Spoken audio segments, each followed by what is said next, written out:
también señala nuevas opciones terapéuticas. Es importante porque hasta la fecha las pocas opciones terapéuticas que tenemos para pacientes crónicos, si bien hacemos lo que tenemos con lo que podemos con lo que tenemos, no son muy buenas herramientas y tenemos altos casos de mortalidad en pacientes que tienen la forma crónica.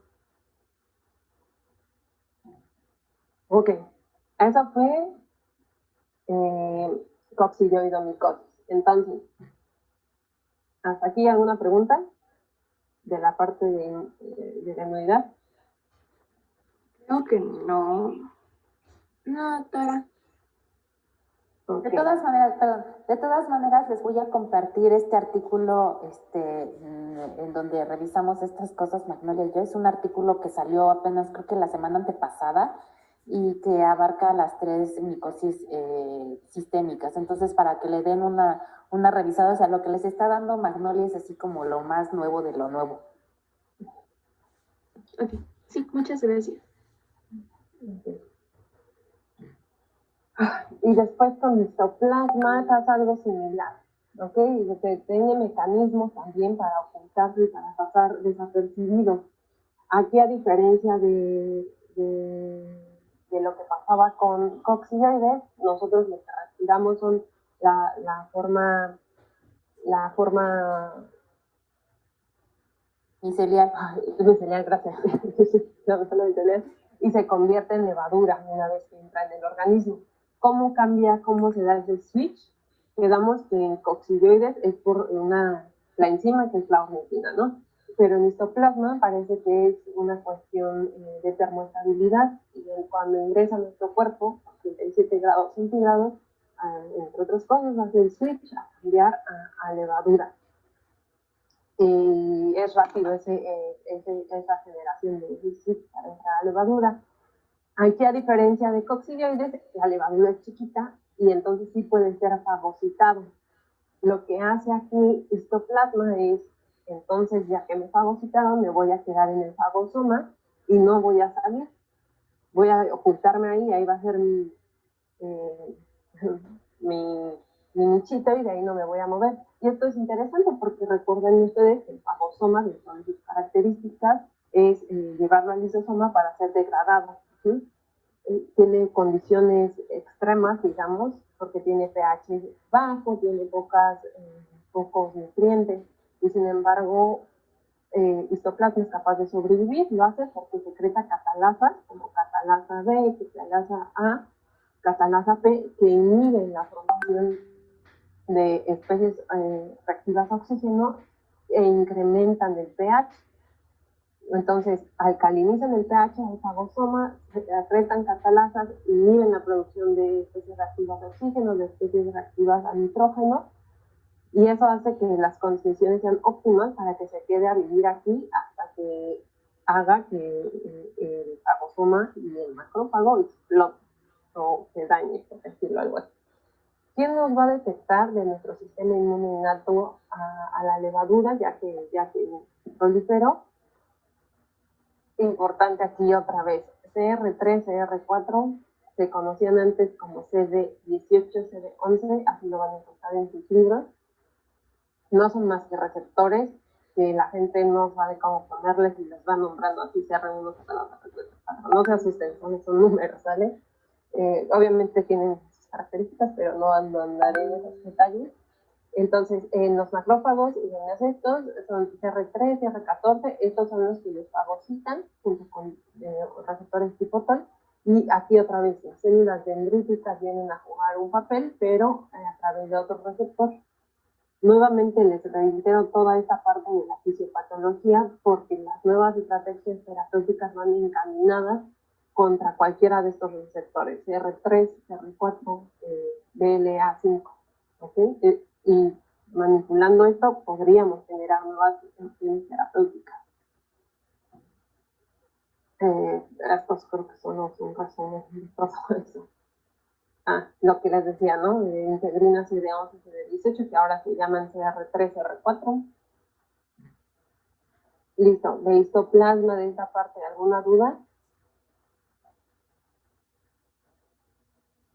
Entonces, en general, Importante, los macrófagos, las células dendríticas, linfocitos T17, en el caso de coccidioides, y en los otros no tanto. Receptores importantes, dendrina tipo 1, y en el caso de histoplasma, receptor CR3, CR4. Ya, con que se aprendan eso, se queden con eso, ya no hay cosas bien instruidas. De paracoxi, la verdad es que sí, hay poca información de histoplasma y de coccidioides, de paracoxi hay menos, y la vía de señalización, la vía de inmunidad no difiere mucho, también va a ser algo muy similar al de histoplasma capsulatum, va a ser fagocitado por los macrófagos. La única diferencia que ya les mencioné y que sí es muy importante es que para coccidioidomicosis, dentro de su citoplasma, tiene receptores 17 beta estradiol, y que eso nos da ventaja a las mujeres para que no nos infectemos tanto. De ahí volvemos a rescatar cosas como linfocitos T y células dendríticas. No es muy diferente la inmunidad de paracoxi. Listo. Ahora pasemos a la parte clínica, que es la que nos interesa. Nuevamente, aquí todos comparten una clínica, cierta similitud en la clínica. Vamos a ver que tienen varias presentaciones. Podemos tener una forma primaria, una forma residual, una forma secundaria y una forma crónica de las tres variantes, ¿no? De histoplasmosis, de coccidioides o de paracoccidioidomicosis. Empezando específicamente por histoplasmosis, la histoplasmosis normalmente afecta la forma principal, es la forma pulmonar aguda, que se va a caracterizar por un cuadro gripal, digamos. Uno va a tener fiebre, tos, dolor torácico, artritis, mialgias. Sin embargo, eso es solo en un porcentaje muy pequeño de la población. El 60% de la gente que tenga histoplasmosis va a pasar de forma asintomática. Y los pocos pacientes que lo tengan cursan con esta presentación leve. De aquí, algunos de estos pacientes pueden presentar un cuadro más grave que se caracteriza por una forma de histoplasmosis tipo neumónica, como una neumonía típica, es decir, que es una progresión lenta, cuadro febril, vamos a poder escuchar estertores diseminados, sibilancias, va a haber hemoptisis, y va a reflejar mucho, o una similitud muy interesante, con la tuberculosis, que es lo que hablábamos hace rato. Entonces, muchas veces, si no eres del área endémica, va a resultar interesante, va a ser difícil, ¿no? El diagnóstico.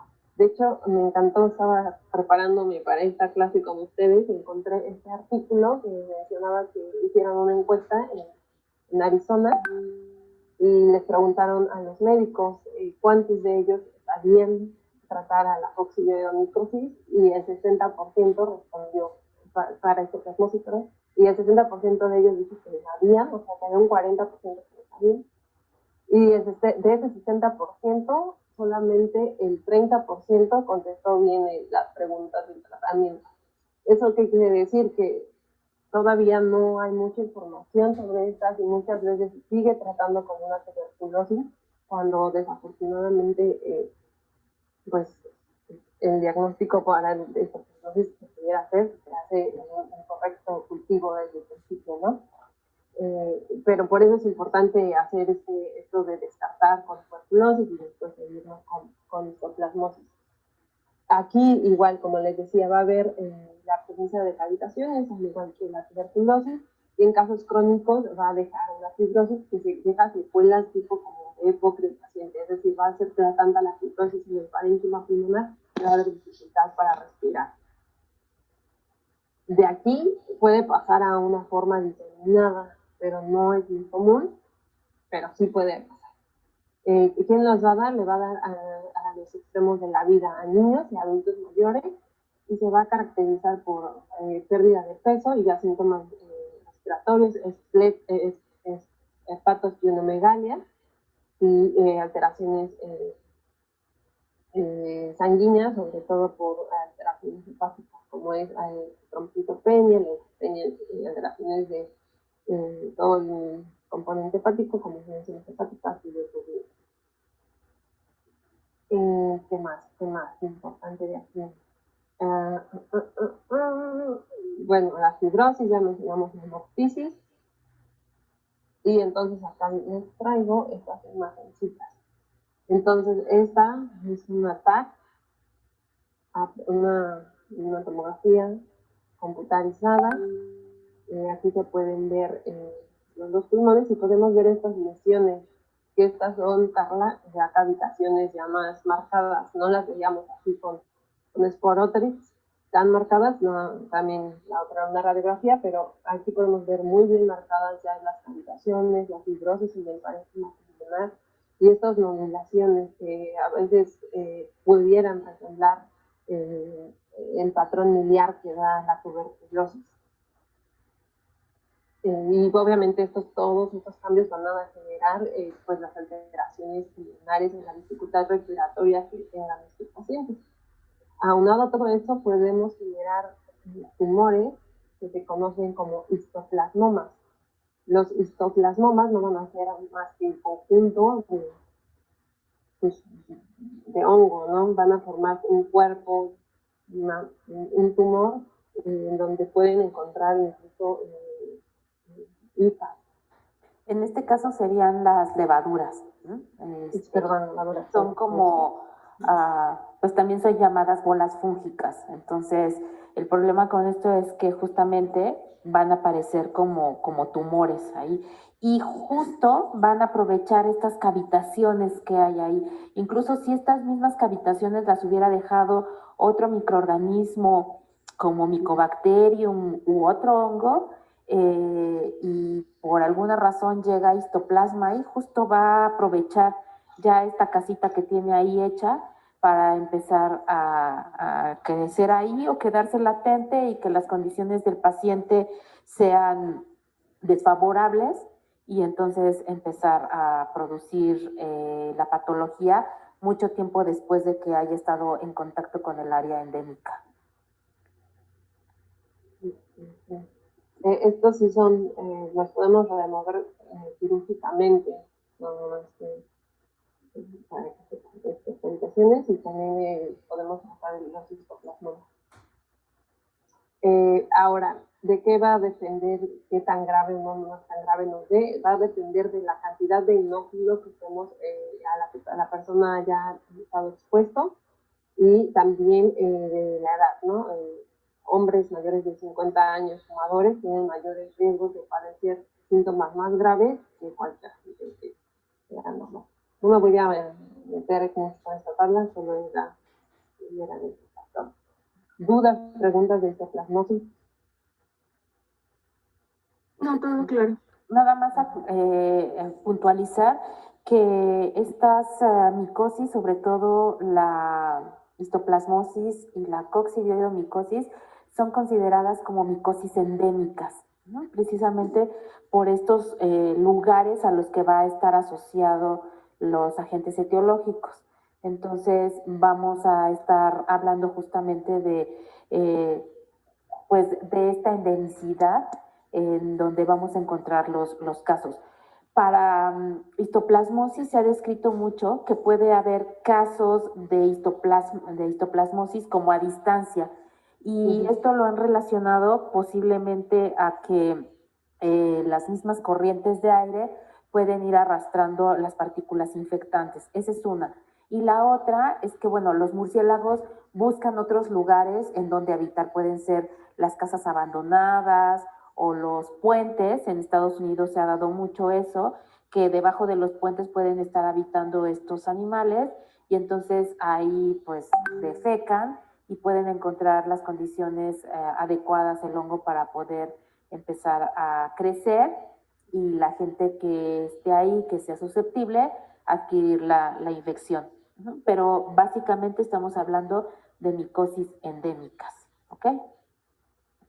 Doctoras, y en esta parte de los murciélagos, por ejemplo, no sé, en sitios como Michoacán, en donde pues a veces llega el murciélaguito y se pone ahí en la pared y está durante toda la noche ahí, o más bien durmiendo durante todo el día, pero en la noche llega ahí y todo eso, y que defeca, pero si defeca y al día siguiente lo limpias, ¿podemos reducir este riesgo o con el simple hecho de que esté llegando el murciélago ahí ya? No, de hecho, tiene que ser gran cantidad de murciélagos para que se acumule una gran cantidad de materia fecal. Y sobre todo que esté como que cerrado y donde haya una gran humedad. Todas esas condiciones son las que van a propiciar el desarrollo de histoplasma. Sí, para que no vayan a matar a los pobres murciélagos. No. Pero son como en las cuevas, ¿no? Donde hasta tienen azufre y entran con máscaras y todo. Exacto. Ok.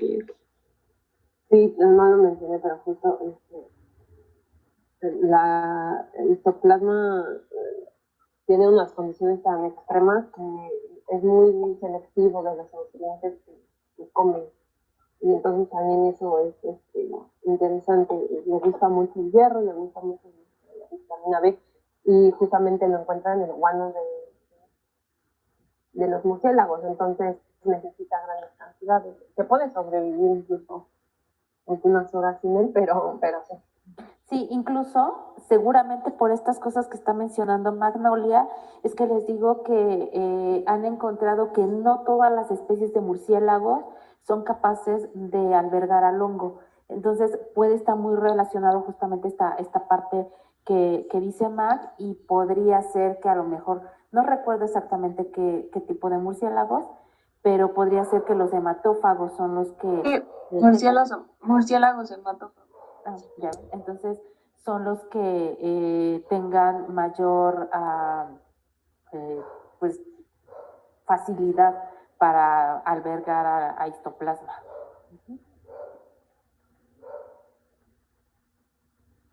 Digamos, con la coccidioidomicosis. Nuevamente, primaria, secundaria, residual, la crónica, ¿no? Aquí, el histoplasma puede generar algunos casos de algunas manifestaciones cutáneas, pero son muy poco frecuentes. Aquí con coccidioidomicosis sí podríamos llegar a ver más temas cutáneos, pero sigue siendo la principal, la pulmonar. Entonces, nuevamente, 60% de los pacientes asintomáticos y 40% el resto, la mayoría va a presentar un cuadro gripal. Entonces, si te dio, también sabes por qué. Es un cuadro normal, ¿no? Tos, fiebre, escalofríos, anemia, anorexia, un poco de dolor retroesternal, y eso tiene que ver con los infiltrados parailiares que causa el hongo. La infección crónica va a causar un cuadro neumónico, una neumonía típica, igual va a generar derrames pleurales, presentación de cavernas y coccidioidoma. La forma crónica no se parece tanto a la clínica de la tuberculosis como histoplasma. Histoplasma tiene mayor semejanza a la tuberculosis que coccidioides, porque causa mayor hemoptosis, por ejemplo, pero coccidioides también tiene lo suyo, que pudiera llegar a confundir a los médicos, al que lo esté tratando. Tiene mucha afectación en ganglios linfáticos y sí se puede diseminar a otras estructuras, principalmente a las meninges y a piel, que ya hablamos, ¿no? Como les menciono, entonces aquí causa los infiltrados pariliares, podemos ver infiltrados importantes, y nuevamente vemos estos infiltrados como o microinfiltrados o micronodulaciones que semejan en una radiografía de un paciente con tuberculosis, un infiltrado miliar clásico. También coccidioides es capaz de formar cavernas, y aquí no les traigo una imagen, pero también puede formar coccidioidoma. En la piel tenemos dos presentaciones, la primaria y la secundaria. Cuando es primaria, vamos a tener solamente la presencia de un chancro, que llega a generar una lesión nodulogomosa y de ahí crecer a formar úlceras o una forma verrugosa, ¿no? Como en este paciente. Esa es la forma primaria y es la más frecuente. De ahí puede generar una forma residual o una forma crónica más grave que se caracteriza por la presencia de estas úlceras y ya es fibrosis, pero no es muy frecuente verlo, pero sí se llega a ver, ¿ok? Llega también a generar lesiones eritematosas a la distancia, y esto se llega a ver en algunos pacientes, y algunos autores lo han relacionado con el síndrome de Sweet. El síndrome de Sweet es muy poco frecuente y está mediado por neutrófilos, si no me equivoco, y son nada más como ronchas, pápulas eritematosas que van a ir creciendo y no se sabe muy bien todavía por qué sucede. Una de las explicaciones puede ser la infección por coccidioides. En el sistema nervioso central puede causar meningitis y lo que implica una meningitis, ¿no? ¿Estas lesiones que acabas de describir son las que corresponden al eritema multiforme? ¿Esta de acá? Uh-huh. Sí. No, es ¿cómo le llaman? Eritema. Porque el nudoso es el sí, que... eritema, el del chip, ¿dices? El del...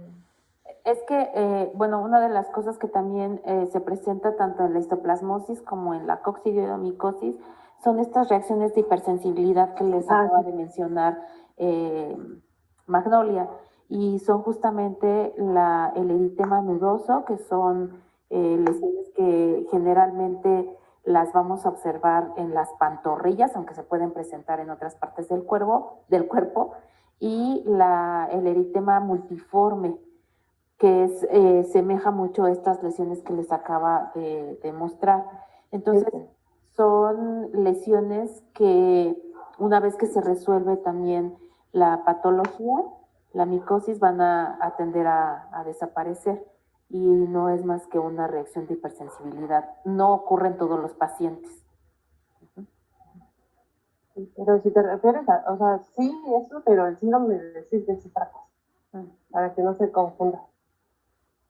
O sea, causa eritema multiforme, eritema nodoso y puede causar síndrome de Sweet, pero son cosas diferentes. Ay, creo que no están las de paracoccidioidomicosis. A lo mejor están hasta el último. Sí, está. Uh-huh. Ya, entonces, de paracoccidioidomicosis, ya quedamos que también tiene el dimorfismo hacia estas levaduras que parecen timón, que están cubiertas, los receptores reconocen metaglucanas, y esta fase tiene alfa-glucanas, y eso es a propósito para no ser reconocida y que no sea fagocitada. Tenemos dos formas, la forma subclínica, la forma aguda. Esta patología se caracteriza por tener hospederos competentes, en hospederos competentes el hongo se limita y tiene una afectación importante en el sistema reticuloendotelial. Casi el 80% de los pacientes va a tener una presentación orofaringia y va a tener la presencia... disculpen, es que voy siguiendo otro orden. Sí, casi todos van a tener una presencia orobucal. Creo que no dice, ¿verdad? De ningún lado. No. No. Bueno, presentan úlceras en la mucosa de la boca, tanto en la mucosa bucal, puede ser faringia, laringia o incluso en la anorrectal en algunos de estos casos. Eso es característico de las pacientes que van a tener paracoccidioidomicosis. Aunada a eso, puede presentarse una forma determinada con afectación al sistema reticuloendotelial, que es, ya saben, hígado, vaso, médula ósea, glándulas suprarrenales, ganglios linfáticos, y se va a caracterizar por dolor abdominal difuso, por la pérdida de peso rápida. primer síntoma. O sea, el primer signo que van a notar es una pérdida de peso súbita con la presencia de fiebre y la presencia de ganglios hepáticos y dolor abdominal difuso. Ahora, si yo les doy esas características, ¿en qué pudieran pensar?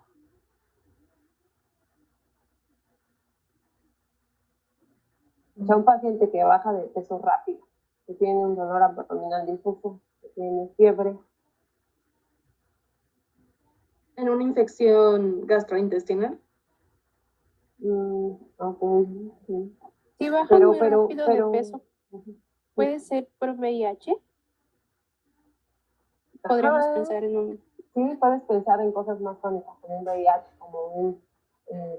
y aparte le están saliendo úlceras en la boca, ¿no? Entonces la gente normalmente se va por la cantidad de VIH y un poco gracioso, las pacientes con VIH sí son más, sí son más propensos a padecer las formas graves de esta enfermedad. Entonces es muy típico relacionarlo con pacientes con VIH, con pacientes que tienen cáncer, y entonces un poco irnos por otro lado. Nuevamente el diagnóstico diferencial aquí va a ser súper importante. La forma pulmonar también puede presentarse, al igual que con los otros casos, aunque es menos frecuente que la afectación en el sistema reticular endotelial. ¿Qué más? Igual inespecífica, va a haber ganglios, pueden ser afectación de ganglios, sobre todo supraclaviculares, pueden ser unilaterales o bilaterales. ¿Qué más? Bueno, sí, aquí está lo de las úlceras. Úlceras en el paladar, las encías, y en algunos pacientes es tan grave la presencia de las úlceras. Y estas úlceras no es como una enfermedad o una estomatitis normal, sino son tan grandes que se fibrosan y les va dejando la boca un poco deforme.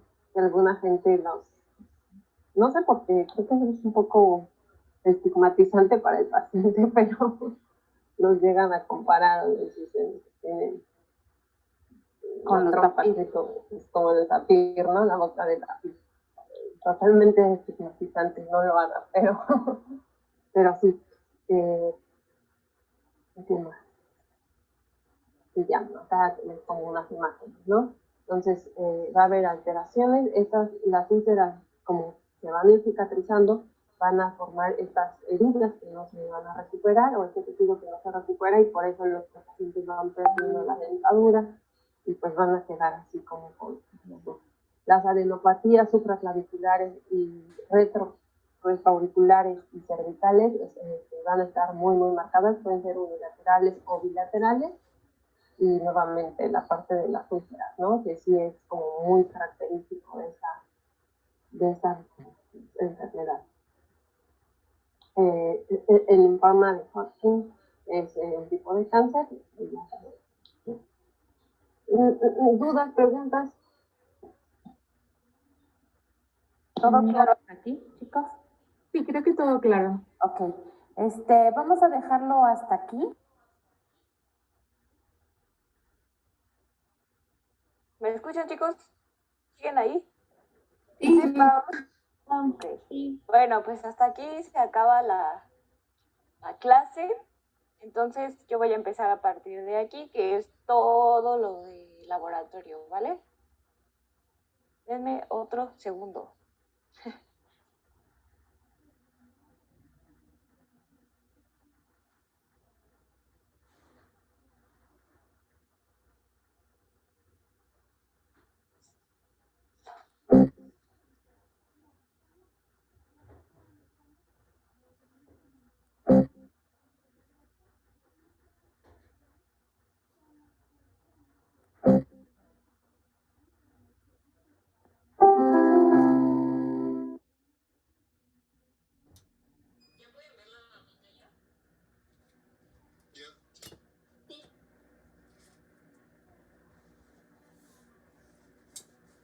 ¿Sobre lo que vieron de la clase tienen alguna duda?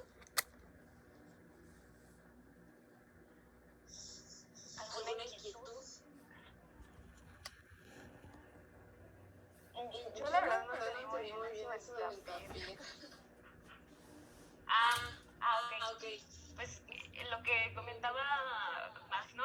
es que estos pacientes este es un signo que se ve en la paracoccidioidomicosis, que precisamente por toda esta reacción, estas lesiones que los pacientes empiezan a presentar en la boca, se junta a veces las lesiones de la mucosa oral con lesiones de la piel de la cara, ¿no? Alrededor de la boca. Entonces, momento que se va haciendo una especie como de fibrosis por toda esta inflamación y todo este proceso que está pasando en la mucosa, y como que por esta inflamación y aparte que pierden los dientes, pues el paciente como que, no sé cómo describirlo, pero prácticamente como que se le cuelgan así los labios y se ve o semeja como si tuviera la boca de tapiz, así se le llama. Ah, ok, ya, perfecto, gracias, qué feo. Sí, está bien raro y se ve, sí se ve muy feo, la verdad. Dijo Maja que no es tan correcto que digamos eso, ¿no? Solo lo utilizan como para distinguir estas lesiones. Bueno, pues ya, si no tienen dudas en cuanto a la clínica, pues ya esta parte de aquí en adelante se va a enfocar en lo que va a pasar después, ¿no? O sea, de que ustedes ya evaluaron a su paciente y van a pasar al diagnóstico de estas infecciones. Como vieron, pues el diagnóstico va a estar un poquito complicado, primero, pues porque desde el principio no se piensa que podría ser una infección por hongos. Como ven, los cuadros son pues, muy variados y son muy parecidos, como todos empiezan a nivel pulmonar, pues van a ser muy parecidos a la tuberculosis. Pero ya les señalaron ciertos puntos que sí van a ser característicos de estas infecciones. Entonces, pues aquí hay otro cuadro, son tres, los ponemos en cuadritos, de todas estas elementos que nosotros vamos a tomar para el diagnóstico. En el caso de la histoplasmosis, lo que generalmente se toma como muestra del paciente va a ser el esputo. En el caso pues, de que estén presentando el paciente síntomas, Dios mío, se me va a ver la luz, chicos, siguen ahí. Sí. Ok. Ay, Dios mío. Bueno, en el caso de la histoplasmosis, vamos a tomar estas muestras en el caso de que sospechemos que el paciente esté presentando síntomas respiratorios pulmonares, pero también cuando ya se sospecha de una histoplasmosis diseminada, podemos tomar líquido cefalorraquídeo, la sangre, incluso muestras de médula ósea, secreción de los ganglios o incluso tejidos, biopsias de las lesiones.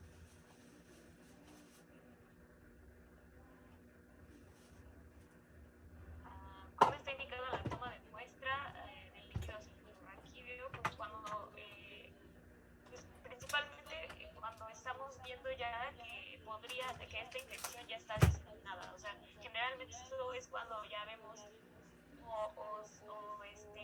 lesiones en la piel que podrían estar indicando que ya está todo el cuerpo del paciente, o cuando el paciente llegue a presentar estos signos de afectación del sistema nervioso. Creo que sí los mencionaron, la verdad no estoy segura, pero cuando estemos viendo esto en el paciente y sospechemos de la histoplasmosis y que aparte nos digan, pues es que soy espeleólogo, o soy arqueólogo, o soy biólogo, cosas así, pues es cuando vamos a tomar, dependiendo de lo que tengamos también disponible, ¿no? No es lo mismo tomar una muestra de esputo o sangre sí. Entonces también hay que considerar esto para la toma de muestra.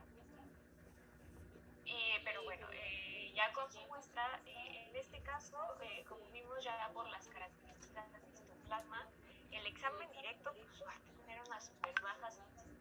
¿Por qué? Pues porque ya vimos que histoplasma se va a encontrar dentro de las células, principalmente de macrófagos. Entonces, si le hacemos un examen directo al paciente, no va a suceder nada. Entonces, lo que se recomienda aquí, si es que llegamos a hacer un examen directo y obtenemos células del paciente en ese examen, lo que se hace es más bien un frotis para obtener células, y lo vamos a teñir con esta tinción de Bright, que más adelante les voy a enseñar cómo se ve, y también con Giemsa, es una tinción especial. Y pues lo que esperamos observar, lo que vamos a estar buscando aquí, van a ser estas levaduras dentro de la célula. Como ya les comentaba Magnolia, las levaduras suelen ser muy pequeñitas y las vamos a encontrar adentro de la célula. En el caso del cultivo, pues se maneja este medio básico, que es saburo agar. Si lo incubamos nosotros de 20 a 25 grados centígrados, vamos a observar el crecimiento de colonias filamentosas. Otra característica desafortunada de esta micosis es que estos hongos van a presentar un crecimiento bastante lento en el laboratorio. En el caso de histoplasma, pues las colonias empiezan a verse de 2 a 3 semanas. Y va a tener una característica principal. Las colonias de histoplasma se dividen en colonias A y colonias B. ¿Cuál es la diferencia? Pues las colonias A, también llamadas albinas, son de colonias blancas, y las colonias B, o brown, son colonias marrón. Esto es importante porque en el caso de las colonias marrón, esta coloración va a estar dada por y si recuerdan, en sus otras clases vimos que la melatina es considerado un factor de vigilancia. Entonces, pues básicamente las colonias brown, que vean como marrón, en teoría tienden a ser mucho más violentas que pues blanca o albina.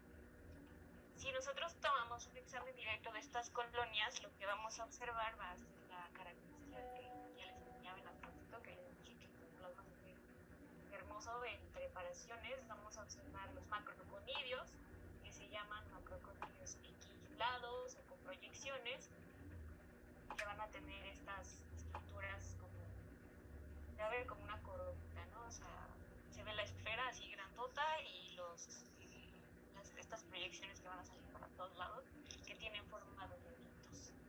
Y vamos a tener las cifas, que van a ser hialinas, sentadas, y también vamos a observar la presencia de esto es lo ideal, ¿no? A veces llega a pasar que o la colonia no desarrolla macroconidios porque se puso payasito el hongo. Entonces, en estos casos particulares, en donde al parecer la morfología de estas colonias no nos está orientando a ver si es o no es histoplasma, lo que se hace es más o menos lo que mencionábamos en los Sporotrix, ¿se acuerdan? Que podíamos obtener en laboratorio esta transformación a levadura. ¿Se acuerdan qué hacíamos para transformar a Sporotrix a levadura?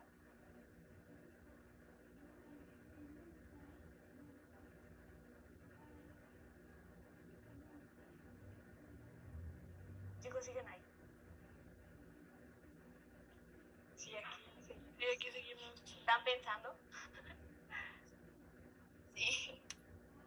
Bueno, les ayudo. Acuérdense que aprovechamos nosotros también este dimorfismo. Lo podemos hacer en laboratorio, lo podemos ver en laboratorio. ¿Cómo? Pues simulando las condiciones que va a tener el hongo dentro de un hospedero. Por ejemplo, ¿qué pasa? Perdón, una pregunta. ¿Tiene que ver con el exceso de carbohidratos? ¿La transformación a levadura? Sí. Depende del hongo, pero en este caso sí, influye la presencia de ciertos carbohidratos. Si se acuerdan, en el caso de Sporotrix, lo que determinaba este dimorfismo era la temperatura. En el caso de histoplasma va a ser esta cuestión de la disposición de ciertos nutrientes, y también se ha visto que influye la cantidad de dióxido de carbono. Pero sí, influye también la disposición que haya en el medio de ciertos carbohidratos. Entonces, lo que se hace cuando, digamos, nuestras colonias no están mostrando la morfología característica de histoplasma, pero nosotros pensamos que podría ser histoplasma, pues sí, en este caso podríamos sembrar esta misma muestra en agar sangre o en agar DHI, que es el cerebro corazón, y lo incubamos a 37 grados y ¡zas! Vamos a esperar obtener el desarrollo de colonias de vacunas. Bueno, también para histoplasmos se utilizan ciertas pruebas especiales. En algunas se han hecho muchos estudios con la inmunología de esta especie, y pues lo que se ocupa principalmente es la intradermoreacción, en donde se pone en evidencia la respuesta celular. Y en cuanto a la respuesta humoral, lo más común es la prueba de precipitación y la de complemento, la del complemento. Pero existen todas estas, ¿no? Aquí, bueno, esta ya es la que les comentaba. Cuando no llegan a tener la morfología que esperan en cultivo en Saburó, pues ya en casos, digamos, extremos, se utiliza este cultivo en VHI a 37 grados. ¿Tienen una pregunta? No veo aquí más.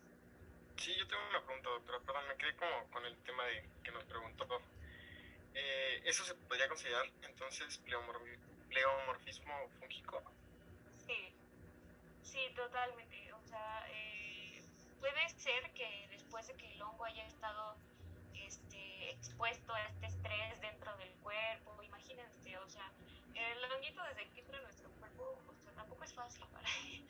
Imagínense que le apagan la luz, de pronto está bien, hace un chorro de calor, lo quieren comer los macrófagos, no sé si está denso, ¿no? Entonces, pues, enfrentar todas estas circunstancias para el hongo puede estar afectando de alguna manera la expresión de ciertos genes, o el estrés pues también puede modificar la estructura. Entonces, cuando recuperamos el hongo de las muestras del paciente y lo queremos volver a sembrar, pues a lo mejor ya no va a expresar estas características, pero sí podría darse un caso de pleomorfismo.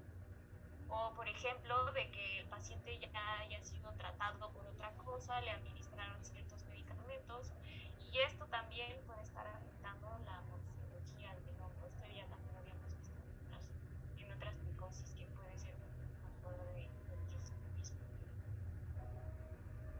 Y bueno, en el caso, esto es para histoplasmosis. En el caso de Coxi, se va a tener prácticamente lo mismo en cuanto a las muestras: esputo, líquido cefalorraquídeo, sangre, médula ósea, secreción de ganglios y biopsias.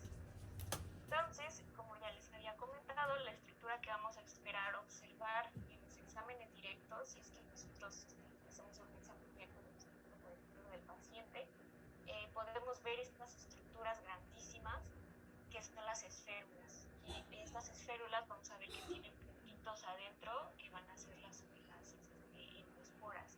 Y en ocasiones se han observado hifas. Esta primera foto, no sé si se acuerdan, la que estaba creo que está más adelante, pero es muestra de un paciente, ¿no? El paciente, el esputo del paciente se tiñó y salieron hifas, ¿no? Entonces, estas dos estructuras pueden encontrarse dentro de las muestras del paciente si hacemos un examen. En el caso del cultivo de Coxi, pues se recomienda sembrar la muestra en agar dextrosa Saburó, incubarlo de 20 a 25 grados. También van a ser colonias de crecimiento lento, más o menos de 10 a 15 días. Vamos a tener colonias filamentosas, van a ser blanco, algodonosas, van a parecer algodoncitos. Y si observamos esto al microscopio, lo único que vamos a ver son estas hifas que van a presentar septos, e incluso se puede ver la formación o el desprendimiento de los átomos. También, pues en esto se recomiendan algunas pruebas especiales en caso de que el cultivo se esté viendo así como muy complicado. Es lo mismo, la inmunología, está la intradermoreacción para la respuesta celular, y para la humoral también está la precipitación y la prueba de complemento. También existe, se aplica la misma estrategia, el medio de cultivo en aquí se aplica este medio especial que es el medio Converse,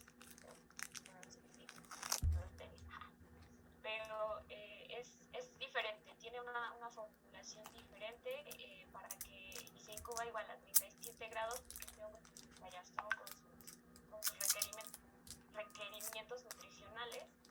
Y pues si utilizamos este medio, que me parece que es claro, se obtienen las colonias laboratoriformes. En el caso de Paracoxi, pues vamos a tener igual, la muestra nos sirve el exudado de las úlceras cutáneas, porque aquí sí son más frecuentes ver úlceras de la piel y de las mucosas, eso nos sirve. Y pues a partir de estas muestras vamos a realizar un examen directo en donde vamos a observar esta característica, estas levaduras redondas o multigemantes, ya sean miquis o las de timón de barco que tengan distribución. Y pues el cultivo también es agar dextrosa saburo, y esta la vamos a incubar a 26 grados más o menos. Este es el que más se tarda en crecer, de 20 a 30 días. Y vamos a obtener pues, colonias,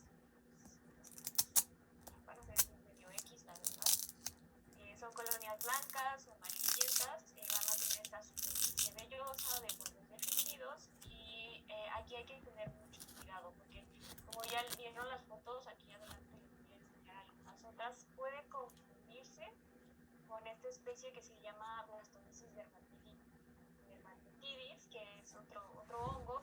También causa una micosis sistémica por inhalación. Entonces sí, la morfología es muy parecida. Lo único que aquí nos podría orientar, en el caso de que siempre tu muestra del paciente tenga estos síntomas de micosis sistémica y veas estas estructuras y no sepas cuál es, pues ahí lo que nos orientaría es la zona. Generalmente Blastomyces va a ser más común en Europa, entonces por eso no son cosas que se incluyan dentro de estas.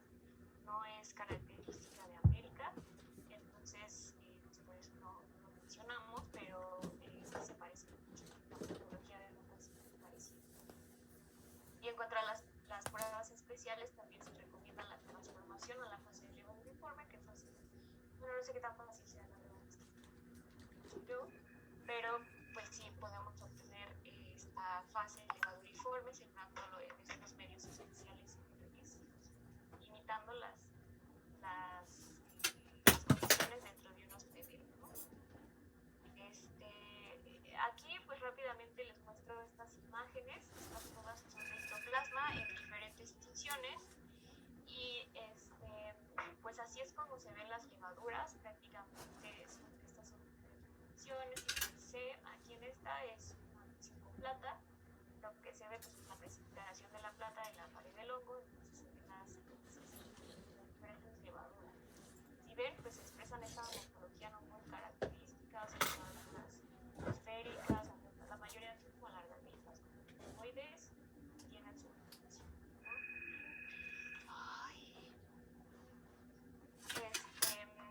En este caso, en la B, pues es una tinción de Giemsa. Si se dan cuenta, aquí se ve perfectamente que está la célula, y adentro estos puntitos son las levaduras de histoplasma.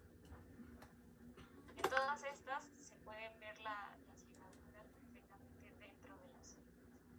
Esto es lo que esperamos ver en un examen, por ejemplo en una biopsia.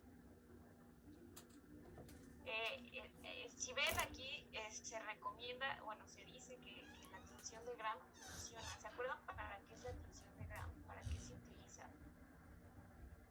Para identificar bacterias, ¿no? Gram positivas y Gram negativas. Bueno, en el caso de...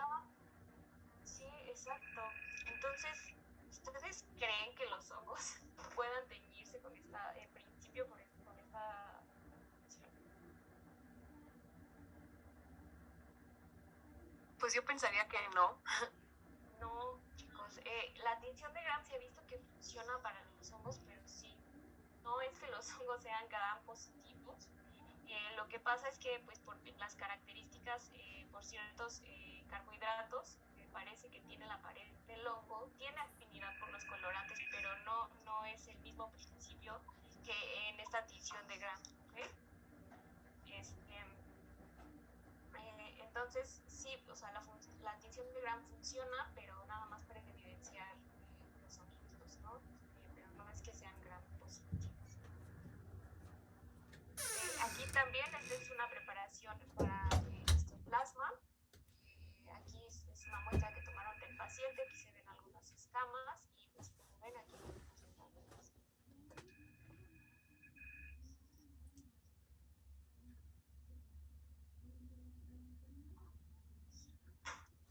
bueno, si ven aquí, esta es la morfología característica de las colonias de histoplasma. Como les mencionaba, aquí hay dos tipos de colonias, van a estar las tipo A y las tipo B. Aquí están en esta fotografía las tipo A, que son blanquitas, albinas, y las tipo B pues van a presentar esta característica de histoplasma. Pueden ser colonias algodonosas, si ven parecen bolitas de algodón, y también pueden tomar esta morfología que es como estas estrías con estas concreciones.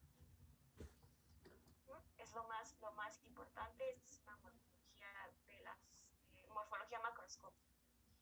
Y pues si hacemos un examen directo, lo que vamos a encontrar van a ser estos son los macrocondrios característicos de histoplasma. En estas fotos no se ven bien, pero aquí se ven las bolitas del macroconidio, y si ven aquí tenemos proyección. Y aquí en esta imagen se ven los microconidios, que son estos, que generalmente son sesiles, van a estar creciendo directamente sobre ahí. ¿Sí los ven? Estas son las dos características de la morfología microscópica, y pues aquí nada más hay otra imagen donde está la célula, y adentro se ven todos estos puntitos, son las levaduras de aquí otra fotografía, aquí se ven más bonitos los macroconidios y los microconidios.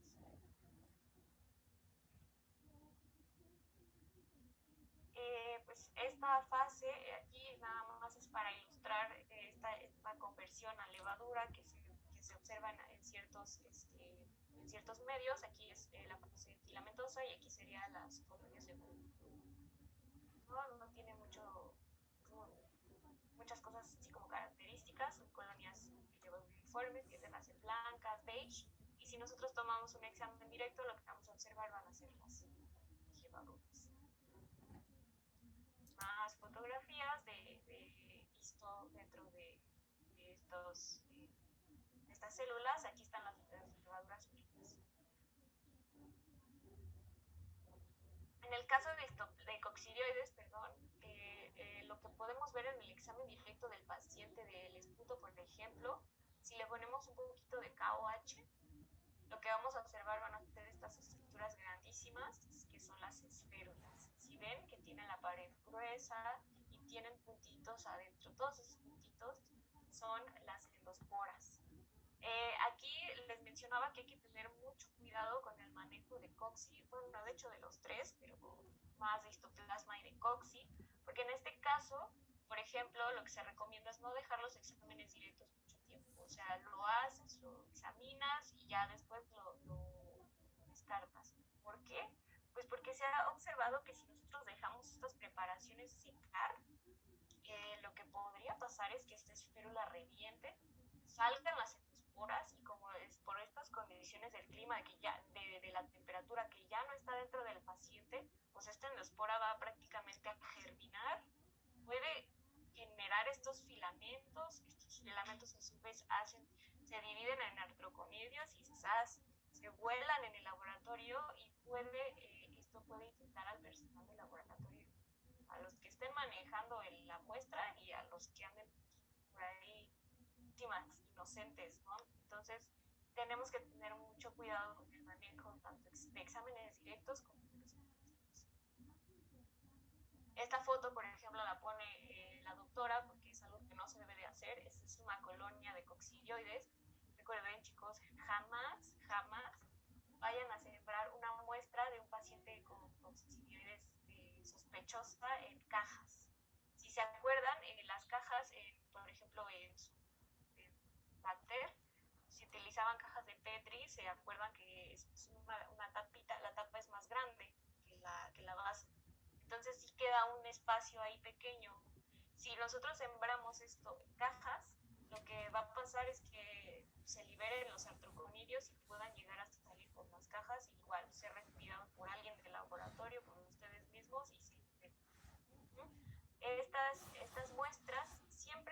siempre hay que sembrarlas en tubos con el medio. Y hay que tener siempre bien tapados estos tubos. Y si los van a manipular, que sean, tienen que ser en campanas de flujo laminar específicas de nivel de bioseguridad 3. Aquí, esta es la imagen que les decía, que es de un escudo de paciente. Se observa de este color porque está teñida con plata, por eso se ven más oscuras las estructuras, pero aquí se ve perfectamente la linfa, se ven los septos y, por ejemplo, este se ve más gordito. Es porque ya se está haciendo ahí el artroconidio, esto se va a cortar, el artroconidio va a volar y se va a hacer una esfera de las condiciones de los pedidos. Aquí hay más imágenes de cómo se ven esos artroconidios. Aquí se ve la IFA y se ven como espacios en blanco. Estos espacios vacíos, aquí se va a formar como el septo, aquí se va a cortar y va a salir el otro.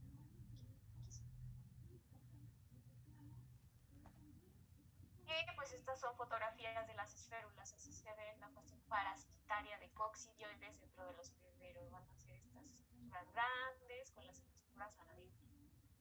Sí, se ven bien bonitas, parecen salamis.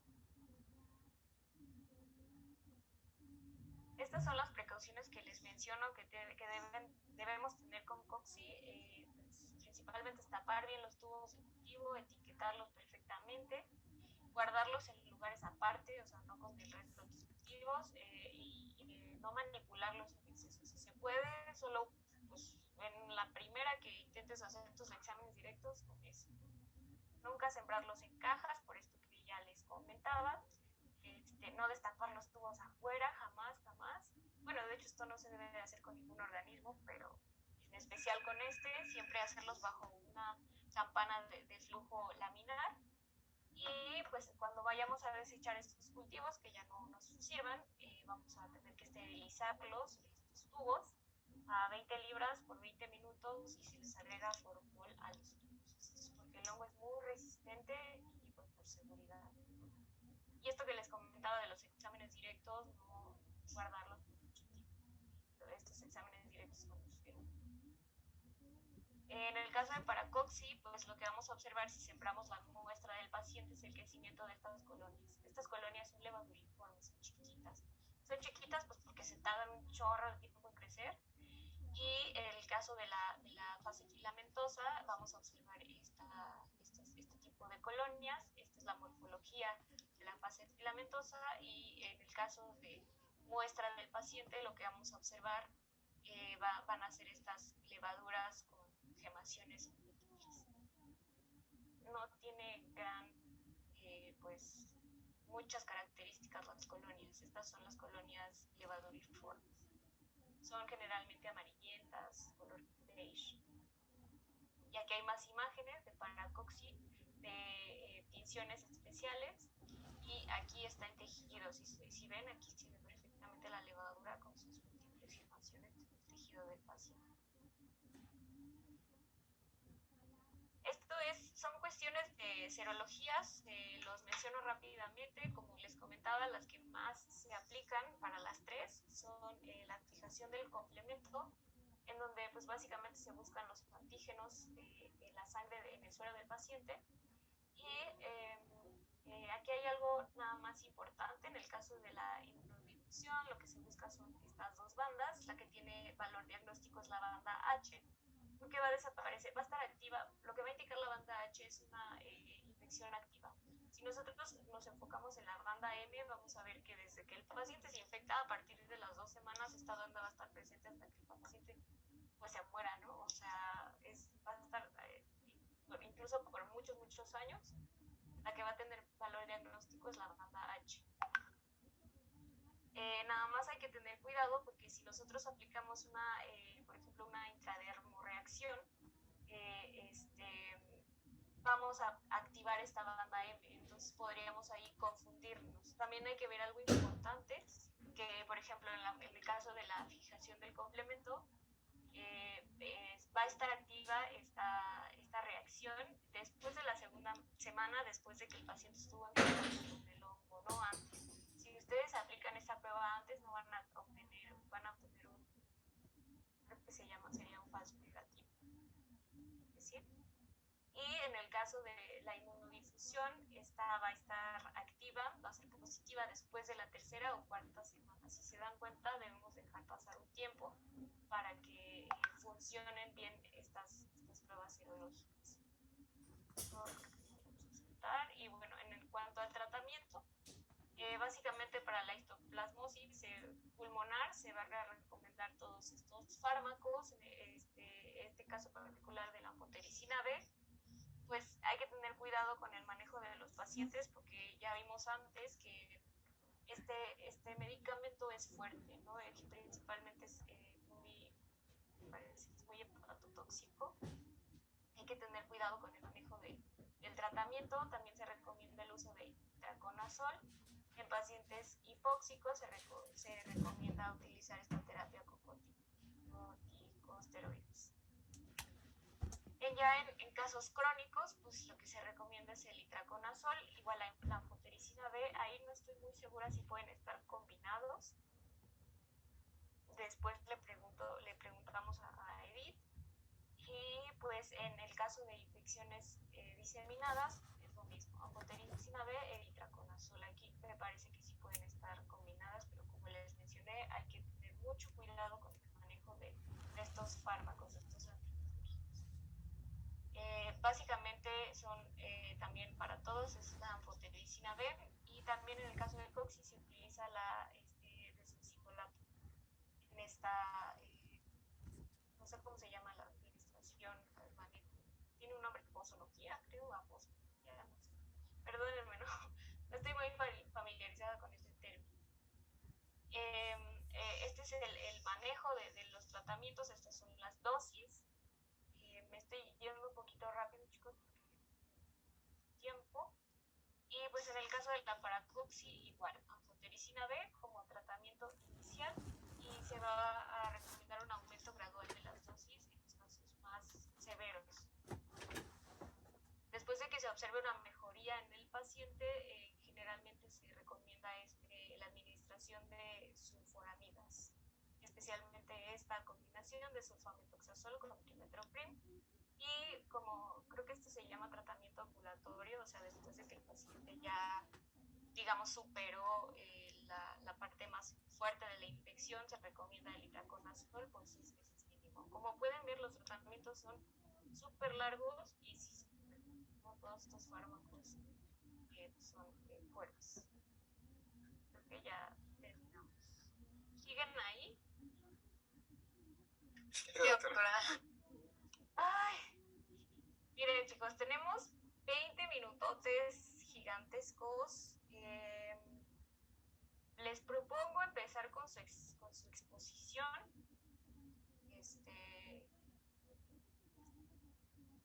Les propongo que empecemos con la primera parte de la exposición de cripto hasta donde lleguemos. Yo amo a cripto con todo mi corazón. Entonces, ahí si lo que quieran, los voy a apoyar. La doctora no ha llegado, no me ha hablado, entonces, ¿qué dicen? ¿Quién es el equipo de cripto? Nosotros. ¿Ya están listos? Sí. Vale, vamos a darle. Entonces, ¿quién va a compartir pantalla para habilitarme aquí? O no sé si puedan. Yo la voy a compartir.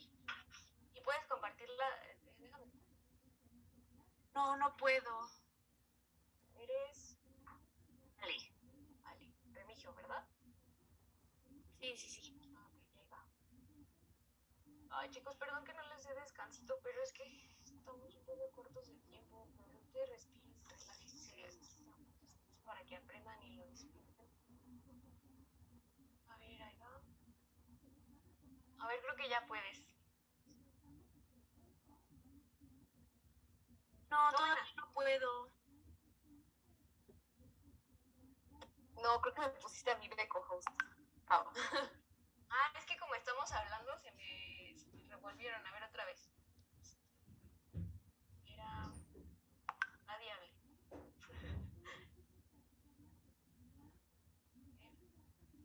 Creo que ya. Sí, ahora sí ya, a ver. Vale, ahí vamos. Tomen agüita. Hace un chorro de calor.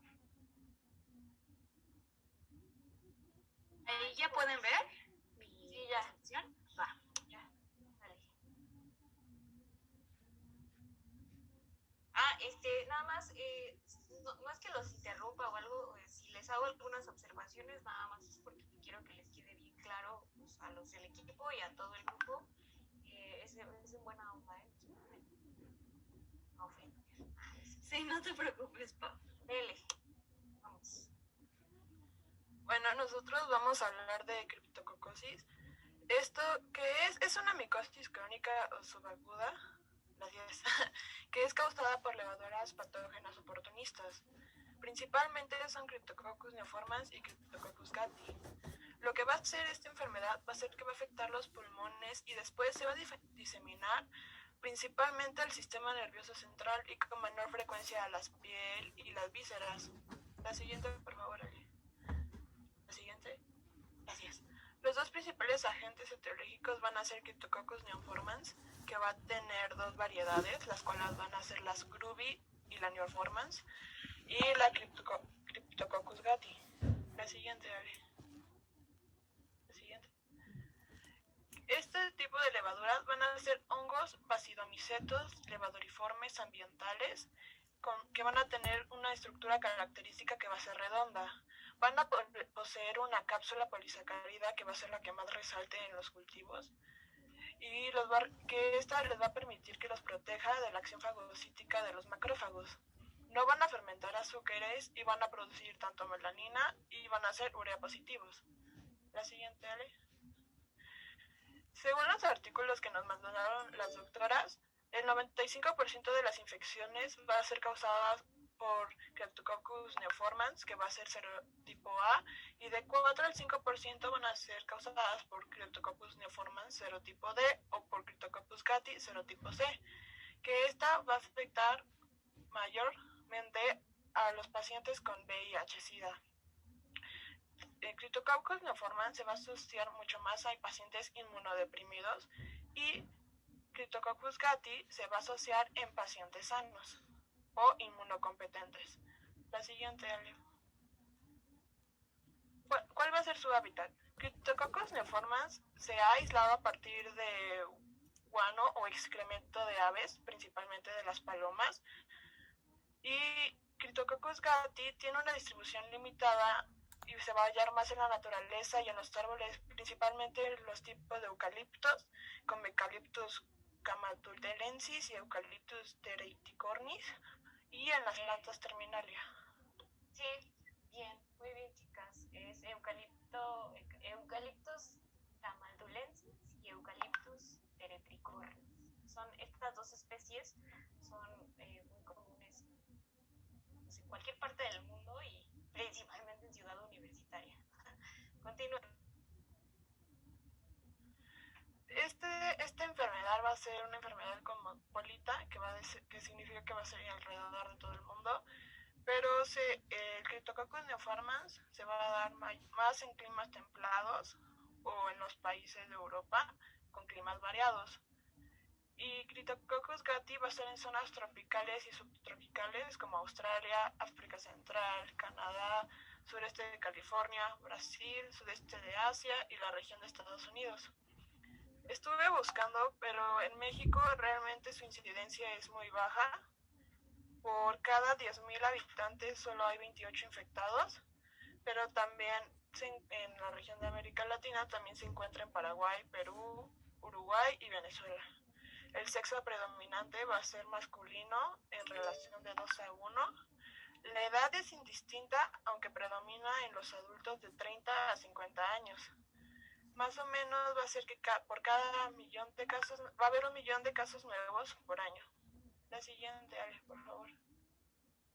Bueno, los factores de riesgo, como ya mencionamos, el principal se va a asociar mucho a las infecciones por VIH y SIDA.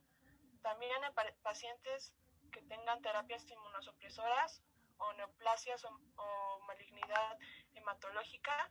También en trasplantes se puede dar mucho, y en enfermedades autoinmunes como lupus, artritis reumatoide, enfermedad de Hodgkin, sarcoma de Kaposi, entre otros. El ciclo biológico está medio raro, pero para ser más concretos, es que va a ser de los dos tipos, tanto asexuado o anamórfico y sexuado, que es telomórfico. En sus estados telomórficos ambos van a tener diferentes nombres. Cryptococcus neoformans va a ser Phyllobacidiella neoformans y C. gatti se va a llamar Phyllobacidiella bacilliospora. En la forma sexual, estas se van a reproducir por mitosis con gemación, mientras que en su estado sexual se va a observar bajo condiciones en el laboratorio que se van a dar gracias a la meiosis entre dos tipos de apareamiento, MAT-A y MAT-alfa, que van a formar las conexiones de abrazadera, bacidios y bacilliosporas que va a permitir su reproducción. El mecanismo de acción principalmente va a ser por la inhalación de las levaduras encapsuladas y también puede ser por traumatismos en la piel. Esto ahorita mis compañeros te lo van a explicar con mayor profundidad. Ok, a ver, ¿qué sigue? Sigue la patología. Ok, miren. Si quieren lo dejamos hasta aquí. Van bastante bien, pero quiero que de aquí para atrás todo les quede bien clarito. Lo dijiste muy bien, Abril. La verdad es que, pues, en el caso especial de cripto es uno de los hongos que tiene el ciclo biológico y el ciclo reproductivo más complejos que he visto de todos los hongos. Es algo impresionante. Pero bueno, básicamente hasta aquí lo que tiene que quedarles bien claro son tres cosas. Bueno, no sé cómo sean. La primera es que estas especies de cripto que son patógenas son muchas, o sea, son varias, principalmente y por fines prácticos se les clasifica de acuerdo a su tipo fisiológico. Pero básicamente hay dos: Cryptococcus neoformans y Cryptococcus gatti. Cryptococcus neoformans va a ser una especie, esta especie es la que va a causar la criptococosis principalmente en pacientes inmunosuprimidos. La mayoría de estos pacientes van a tener VIH. Entonces, sí, como lo decían en el chat, esta infección en particular de todas las micosis es un indicador importante de VIH. Y en el caso de Cryptococcus gatti, que es donde yo me he enfocado en el estudio de esta especie, pues vamos a encontrar que este hongo va a infectar o tiene la capacidad de infectar a individuos sanos. O sea, cualquiera de nosotros puede infectarse por gatti, pero no se espanten. Entonces, vamos a tener otra de las diferencias entre estas dos. Imagínense como un cuadrito comparativo. Cryptococcus neoformans ha sido aislado principalmente así de la naturaleza de los... ¿Tienes una pregunta, Aldo? No. Estabas así. Ok, bueno. Es que me estaba imaginando el Cryptococcus neoformans y yo... Sí, sepárenlos, eso les va a funcionar un buen, ¿no? Perdón, es que yo con mis manitas me guío. Entonces, bueno, en el caso de neoformans se ha aislado principalmente del guano, de la popó, de las palomas y de otras aves domésticas. Y esto es también pues porque a cripto le gusta mucho el nitrógeno, igual que a histoplasma, por ejemplo, pero no le gustan las mismas condiciones. A cripto le valen las cuevas, a cripto lo podemos encontrar prácticamente en cualquier lado donde hay un chorro de palomas, pues ahí lleno de popós de paloma, a neoformans. En el caso de gatti, se ha aislado, por ejemplo, de las hojas, de los hoyitos de los árboles. La verdad es que esto se ha caracterizado muy bien en los eucaliptos, porque en Australia hay un investigador que está obsesionado con gatti y es un buenazo, o sea, se llama el Dr. Meyer, y él está enfocado en el estudio de gatti. La mayoría de los estudios son de Australia. Ustedes, bueno, no sé si sepan, pero los eucaliptos son endémicos de Australia. Ya después se exportaron a todo el mundo y pues ya por eso. Y aparte son considerados una especie invasora. O sea, arrasan con todo. Entonces, por eso hay tantos eucaliptos aquí, pero en realidad en donde más se ha visto es en Australia, de donde son endémicos pues, los eucaliptos. Y como un dato curioso, pues no sé si sepan, pero el platillo favorito de los koalas son los eucaliptos. Hay bosques de eucaliptos y ahí hay un chorro de koalas. O sea, los pobres koalas, hay estudios incluso donde se ha visto que los koalas se infectan de criptococosis y entonces tienen estas lesiones principalmente en sus analistas, ¿no? Las funciones. Es la epidemiología de los koalas, he estudiado un buen en Australia, pero bueno, esas son diferencias importantes. Neoformas, pacientes inmunosuprimidos, principalmente con VIH-Sida y relacionado a las palomas. Y GATI, pues pacientes sanos, va a ocurrir en un 5%, o sea, es súper raro, pero ocurre. Y va a estar en árboles, en hojas, en suelo o en la corteza de los árboles. Entonces, ¿por qué es importante saber el hábitat de estas dos especies? Bueno, pues porque el hábitat, si cree que estas dos fuentes, la popó de las palomas y los árboles, pues ahí se piensa, esto también tiene que ver con el ciclo biológico, se cree que en estas zonas es donde el hongo va a estar reproduciéndose de manera sexual. Aquí en estas vamos a encontrar el estado teleomórfico o perfecto o sexual. Cuando el hongo se reproduce sexualmente, vamos a ver este desarrollo de basidios y basidiosporas, y lo que se cree, porque la verdad esto no se ha podido hacer en condiciones de laboratorio, es que cuando el hongo se reproduce sexualmente y libera sus esporas, estas esporas son las que va a respirar el paciente y van a llegar al pulmón. Del pulmón se va a diseminar, o sea, Cripto ya vieron, le encanta el sistema nervioso central, y es cómo se va a desarrollar la criptosis. Básicamente eso es lo más importante que ustedes deben entender del ciclo biológico. ¿Ok? ¿Tienen alguna duda? ¿No? Okay. Bueno, chicos, pues creo que esto es todo. Ustedes, chicas de Cripto, van bien. La primera parte de su expo. Y pues nada, vayan a descansar un rato antes de su examen. Nos vemos en la siguiente clase, ¿vale? La siguiente clase espero que sigamos que terminemos con Cripto. Y si no tienen muchas dudas, que hagan su actividad, piensen si la quieren hacer, y también los demás equipos si quieren hacer sus actividades durante la clase o incluso se pueden dejar después de la clase, se pueden hacer asincrónicas. Si es que utilizan Nearpod, por ejemplo, se pueden dejar para después. ¿Vale?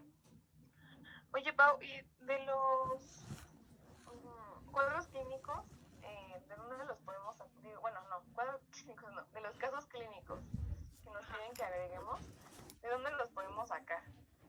Pues mira, yo te recomiendo, lo que yo hago es que lo busques en inglés. Todo buscado en inglés te va a salir, pero ya, un chorro. Desafortunadamente, si lo buscas en español, la verdad es que no hay muchas revistas, mucho menos que se enfoquen en hongos, pero por ejemplo, ¿qué tema te tocó? ¿Qué tema les tocó? Candidosis. Ay, te cambia ahí un buen, pero casi siempre sí, pero pues digo, igual y hay algún, no sé, algún sitio de ustedes o no sé, algo así.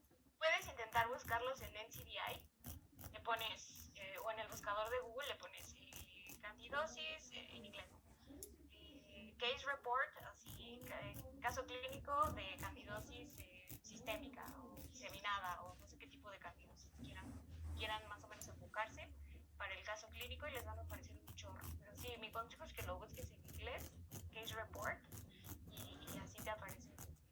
Bueno, si lo buscas directo en el buscador en Google, te van a aparecer casi todos de NCBI o de revistas como Graphic, cosas así. Pero sí, en NCBI o en PubMed también los pueden buscar. Ok, gracias, Pau. ¿Vale? ¿Tienen alguna otra duda? Sí, nuestro equipo también tenía otra duda. ¿Qué pasó? Es que nosotros íbamos a hacer un caso clínico, pero, o sea, por nuestra parte no lo íbamos a buscar. Entonces, ¿está bien?